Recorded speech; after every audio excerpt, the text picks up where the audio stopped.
নমস্কাৰ আপোনালোকে চাই আছে খবৰ লাখৰিঘাট। খবৰ লাখৰিঘাটত আমি সমাজৰ বিভিন্ন স্তৰৰ ব্যক্তিৰ সৈতে মত বিনিময় কৰোঁ।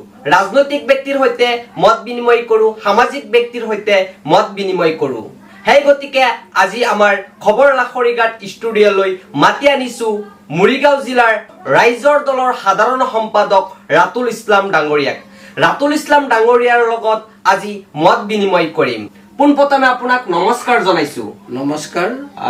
2026ত অসম বিধানসভাৰ নিৰ্বাচনত আপোনালোকৰ স্থিতি কি হ'ব? স্থিতি খুব ভাল হ'ব। ৰাইজৰ দল, আঞ্চলিক জাতীয়তাবাদী ৰাইজৰ দল অসমৰ বিভিন্ন জিলাত, লগতে আমাৰ মৰিগাঁও জিলাত 3টা সমষ্টি আছে। মৰিগাঁও, লাহৰিঘাট, জাগিৰোড আমাৰ পূৰ্ণগতিত সাংগঠনিক কাম কাজ ইতিমধ্যে চলোৱাৰ ব্যৱস্থা কৰা হৈছে আৰু খুব পূৰ্ণগতিত কাম চলি আছে। আৰু কিছুদিনৰ ভিতৰত লাহৰিঘাট সমষ্টিত, মৰিগাঁও সমষ্টিত, জাগিৰোড সমষ্টিত আমি খুব ভাল শক্তিশালী কমিটি গঠন কৰিম। কমিটি আছে, আমি পুনৰ গঠন কৰিম আৰু ভাল ভাল মানুহ আমাৰ লগত যোগাযোগ কৰি আছে। 2026ৰ নিৰ্বাচনৰ কাৰণে আমাৰ দললৈ ভাল ভাল মানুহ আহি আছে, যোগাযোগ চলি আছে। আৰু লাহৰিঘাট, বিশেষকৈ লাহৰিঘাট সমষ্টিত আমি ভাল এটা ফলাফল দেখুৱাম আৰু লাহৰিঘাট সমষ্টিত আমি কাম কৰিলে 2026ত ৰাইজৰ দলক ৰাইজে আঁকোৱালি লোৱাৰ চান্স আছে। ইয়াৰ 26ত আপোনালোকৰ কংগ্ৰেছৰ লগত মিত্ৰতা হ'ব নে নাই? মিত্ৰতাৰ বিষয়টো কেন্দ্ৰীয় নেতৃত্বৰ লগত আলোচনা চলি আছে আৰু মিত্ৰতাটো এতিয়া কংগ্ৰেছৰ কোৰ্টত আছে।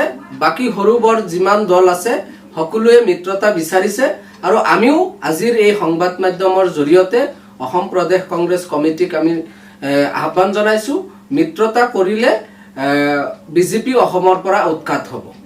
আৰু যোৱা পঞ্চায়ত নিৰ্বাচনত মৰিগাঁও জিলাত আমি ৰাইজৰ দলে বেটি শক্তিশালী কৰাৰ এক পূৰ্ণ গতিত কাম কৰিছো আৰু ৰাইজে আমাক আঁকোৱালি লৈছে। মধ্য অসমত ৰাইজৰ দলৰ আটাইতকৈ শক্তিশালী সমষ্টি বুলি ক'লে আপুনি কোনটো ক'ব? মধ্য অসমত ক'বলৈ গ'লে আপোনালোকে জানে ধিঙত খুব ভাল প্ৰদৰ্শন দেখুৱাইছিলে যোৱা বছৰৰ 21ৰ বিধানসভা নিৰ্বাচন। পঞ্চায়তৰ নিৰ্বাচনত ভাল ফলাফল হৈছে আৰু 26ত আশা কৰো ডিং সমষ্টিত খুব ভাল ফলাফল হ'ব বুলি ৰাইজে ৰাইজৰ দলক আঁকোৱালি ল'ব বুলি মোৰ বিশ্বাস। ৰাইজৰ দলৰ লাহৰিঘাট সমষ্টিটোত এতিয়া আমাৰ ডিঙৰ পৰা 9খন জিপি আহিছে। এইটো পূৰ্বৰ ডিং সমষ্টিত সেই 9খন জিপিত আমাৰ শক্তিশালী কমিটি আছে। সেই শক্তিশালী কমিটিয়ে কাম কৰি আছে। যোৱা পঞ্চায়ত নিৰ্বাচনত আমি সেই পূৰ্বৰ ডিং সমষ্টিৰ 9খন জিপি য'ত আমাৰ লাহৰিঘাটত এতিয়া ডিমিলিটেশ্যনত এড হৈছে, তাত আমি জিলা পৰিষদত এইবাৰ প্ৰাৰ্থী দিছিলো। প্ৰায় 12,500 ভোট পাইছিলো, আমি ছেকেণ্ড পজিশ্যনত আছিলো। আৰু 2টা এপি দিছিলো, এটা এপিত আমি জিকিছো আৰু এটা এপিত আমি ছেকেণ্ড পজিশ্যনত আছো। যদি আপোনালোকৰ মিত্ৰতা নহয়, লাহৰিঘাট সমষ্টিত ৰাইজৰ দলৰ টিকট দিবনে? মিত্ৰতা নহলে আমি চিন্তা কৰিম আৰু ভাল প্ৰাৰ্থী আহিলে প্ৰাৰ্থীৰ লগত আমাৰ আলোচনা হ'ব, কেন্দ্ৰীয় নেতৃবৃন্দৰ লগত আলোচনা হ'ব। যদি দলে প্ৰাৰ্থী দিয়ে আমি ইয়াত কাম কৰিবলৈ, ইলেকশ্যন খেলিবলৈ আমাৰ প্ৰস্তুত আছে। মিত্ৰতা নহলে প্ৰাৰ্থী দিব আৰু যদি মিত্ৰতা হৈ যায় তেনেহলে? মিত্ৰতা হলে নহলে সেইটো কেন্দ্ৰীয় নেতৃত্বই ডিচাইড কৰিব। আমাৰ পাৰ্টিৰ কামবিলাক পূৰ্ণ গতিত চলি যাব লাগিব। আমি সেইমতে কাম কৰি আছো আৰু সেইমতে কাম কৰি যাম। প্ৰাৰ্থী দিয়া নিদিয়া দলৰ হাইকমাণ্ড আছে, দলৰ সভাপতি আছে, নিৰ্বাচনী কমিটি আছে, তেওঁলোকে বিবেচনা কৰিব। যিহেতু আপোনালোকৰ মাত্ৰ এজন বিধায়ক, আপোনালোকৰ সভাপতি বিধায়ক, আপোনালোকৰ বিধায়ক নাই, গোটেই অসমত এজন বিধায়ক, আপোনালোক বহুত প্ৰত্যাহ্বানৰ সন্মুখীন হ'ব লাগিব। আপোনালোকে কেনেদৰে আগবাঢ়ি যাব? আমাৰ 126 জন অসম বিধানসভাত সদস্য আছে। আপোনালোকে জানে অসমৰ মুখ্যমন্ত্ৰী ডক্টৰ হিমন্ত বিশ্ব শৰ্মাৰ চকুত হৈ কথা ক'ব পৰা সাহস আৰু অসমৰ সিংহপুৰুষ অখিল গগৈয়ে তেওঁ বিধানসভাত তথ্য আৰু ডাটাবেছৰ ভিত্তিত তেওঁ কথাখিনি উপস্থাপন কৰে আৰু সেই উপস্থাপন দেখি বিজেপিয়ে কিছুমান হাংগু পাংগু বিধায়কে অখিল গগৈৰ এই শুদ্ধ বাৰ্তাটো অসমৰ জনগণক যাতে শুনিব নালাগে তেওঁলোকে বিধানসভাত চিঞৰ বাখৰ কৰে আৰু কেতিয়াবা বিধানসভাৰ অধ্যক্ষই পক্ষপাতিমূলকভাৱে অখিল গগৈক বিধানসভাৰ পৰা তেওঁক নিলম্বন কৰে, কেতিয়াবা মাৰ্শাল লগাই উলিয়াই দিয়ে। কিন্তু সেইবিলাক প্ৰত্যাহ্বান নেওচি মাননীয় আমাৰ দলৰ সভাপতি অখিল গগৈ ডাঙৰীয়া বিজেপিৰ জনবিৰোধী অসমৰ জনগণৰ বিৰোধী কিছুমান সিদ্ধান্তক অখিল গগৈয়ে তথ্য আৰু ডাটাৰ পিছত তেওঁ বিধানসভাৰ বাহিৰে হওক ভিতৰে হওক অসমৰ জনগণৰ কাৰণে তেওঁ মাত মাতে আৰু অসমৰ জনগণে উজনিৰ পৰা নামনিলৈকে উত্তৰ অসমৰ পৰা বৰাক ভেলীলৈকে অসমৰ সকলো স্তৰৰ ৰাইজে এইবাৰ 2026ৰ বিধানসভাৰ নিৰ্বাচনত ৰাইজৰ দলক সকলো সমষ্টিত আকলিয়াই লোৱাৰ এটা বিকল্প হিচাপে ৰাইজৰ দলে প্ৰত্যাহ্বান থিয় কৰাইছে। এইবাৰ প্ৰতিষ্ঠান বিৰোধী দেও আহিব।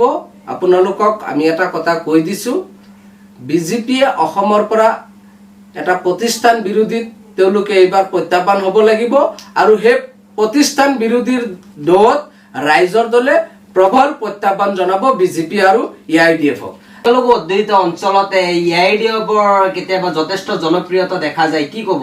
নাই, AIDF অসমৰ ৰাইজে ইতিমধ্যে উৎখাত কৰিছে। AIDF-ক আৰু কেতিয়াও অসমৰ সংখ্যালঘু ৰাইজে আঁকোৱালি নলয়। AIDF দলটো কেৱল ধৰ্মৰ আৱেগত 15-20 বছৰ শাসন কৰিছে সংখ্যালঘু ৰাইজৰ ভোট লৈ। এতিয়া আৰু AIDF দলক অসমৰ সংখ্যালঘু সমাজে কেতিয়াও ভোট নিদিয়ে।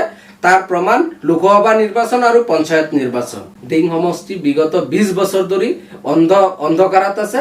সেই অন্ধকাৰৰ পৰা পোহৰলৈ আনিবলৈ হলে সাহসী আৰু কৰ্মদক্ষ এজন নেতা লাগিব আৰু সেই নেতা আমাৰ ৰাইজৰ দলত আছে আৰু ৰাইজৰ দলত আছে বুলিয়ে ৰাইজে গম পায় এইবাৰ 2026ত ৰাইজৰ দলকেই আঁকোৱালি ল'ব বুলি মোৰ ধাৰণা হৈছে। উজনি অসমত যিসকলে বেছি আসন লাভ কৰিব পাৰে সেইসকলে দেখা যায় অসমত চৰকাৰ গঠন কৰে। উজনি অসমত এতিয়া আমাৰ ৰাইজৰ দল, অসম জাতীয় পৰিষদ, CPI, CPM এই চাৰিটা পাৰ্টিৰ অধিক শক্তিশালী ভোট বেংক আছে। যদি কংগ্ৰেছৰ লগত এলায়েন্স হয় সেই শক্তিশালী ভোট বেংক বিজেপি বিৰোধী এটা স্থানত নিৰ্ণয় কৰিব, এটা স্থানত নিৰ্ণয় হ'ব। আৰু যদি ভাগে ভাগে হয় তেতিয়াহ'লে সব দলেই কিবা কিবি ভোট পাব। সব দলৰ সভাপতিৰ নামত, দলৰ নামত এটা সমষ্টিত মিনিমাম 5,000-ৰ পৰা 20,000 ভোট আছে। জিকিব নোৱাৰিলেও আজিৰ দিনত সৰুৱাৰ কেপাচিটি বাকী সৰু বৰ দলৰ কংগ্ৰেছৰ কাৰণে প্ৰত্যাহ্বান হ'ব। কিন্তু মই ভাবোঁ উজনি অসমত প্ৰায় 42টা সিট আছে। অসম বিধানসভাত উজনি অসমত 42খন আসন আছে। এই 42খন আসনত যিসকলে বেছি ভোট লৈ তাৰ পৰা সিট লৈ আহে সেই দলেই চৰকাৰৰ এটা পৰিসংখ্যা দেখা যায়। মই ভাবোঁ বিৰোধী ঐক্যমঞ্চটো অসমৰ ৰাইজে বিচাৰিছে। এইটো আমি ৰাইজৰ দলে বিচৰা নাই, অসমৰ সকলো স্তৰৰ মানুহে বিচাৰিছে। বিৰোধী এলায়েন্সটো অসমত শক্তিশালী হওক, এই কথাটো অসমৰ খাটিকোৱা শ্ৰমজীৱী, অসমৰ বৌদ্ধিক মহল, অসমৰ চিন্তাবিদ, অসমৰ যুৱ শক্তিয়ে এই কথাটো বিবেচনা কৰি আছে আৰু এই কথাটো তেওঁলোকে পৰ্যালোচনা কৰি আছে যে মিত্ৰতা হলে উজনি অসমৰ পৰাই হ'ব লাগিব। উজনি অসমত যদি মিত্ৰতা নহয় তেতিয়াহ'লে তাত আকৌ বিজেপি শক্তিশালী হ'ব। কিন্তু মই এটা কথা কৈছো, যদি প্ৰত্যাহ্বান দিব লাগে বিজেপিক, অসমৰ পৰা যদি সঁচাকৈ সঁচা অন্তৰে বিজেপিক খেদিব লাগে তেতিয়াহ'লে বিৰোধী ঐক্যমঞ্চটো 2026 চনৰ কাৰণে অতি প্ৰয়োজন আৰু অসমৰ সৰ্বস্তৰ ৰাইজে এই কথাটো মানে বিবেচনা কৰিছে, পৰ্যালোচনা কৰিছে। এই কথাটোৰ কাৰণে মানুহে খুব আশাবাদী। কংগ্ৰেছ দলে এই কথাটো গভীৰভাৱে চিন্তা কৰাৰ প্ৰয়োজন। হয়, আজি ৰাইজৰ দলৰ মৰিগাঁও জিলাৰ সাধাৰণ সম্পাদকৰ লগত মত বিনিময় কৰিলোঁ, কথা পাতিলোঁ, বিভিন্ন ৰাজনৈতিক কথা পাতিলোঁ। আপোনালোকে নিশ্চয় চাইছে, শুনিছে ৰাইজৰ দলে কেনেদৰে আগবাঢ়ি যায় বিগত দিনত, সেয়া সময় হ'ব লক্ষণীয়। আপোনালোকে ইমান সময় চাই আছিলে খবৰ লাখৰিঘাট। ধন্যবাদ।